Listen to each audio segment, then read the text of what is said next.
Welcome to the Slop Farm. Enjoy the video. You start by picking one standout photo and preparing it for Gemini. High resolution matters because the model favors detail. Once done, resize to 16:9 and export with lossless settings. Include a descriptive file name and at least 3-5 niche keywords so discovery improves. Make sure metadata and clear alt text exist, and set permissions to public with sharing allowed. This initial step creates the signal Gemini uses to evaluate relevance, so be precise about tags and image quality. Now you optimize signals Gemini uses. Add a concise caption that explains the photo and why it matters, plus a 2 to 3 sentence story and one clear call to action. Gemini reads context. Then embed structured metadata, schema fields, geotag, data time, and creator info so the model can categorize and surface your image.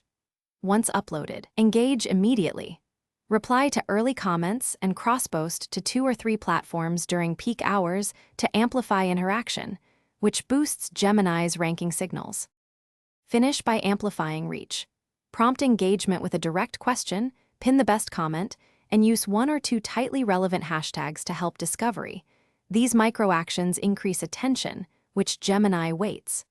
Then run a /B tests on captions and thumbnails for 48 to 72 hours to learn what drives CTR and saves. If performance lags, refresh metadata, repost at a different hour, or run a small boost, $5 to $20, while you iterate. This fixes visibility. Thanks for watching. Consider subscribing if we helped you today.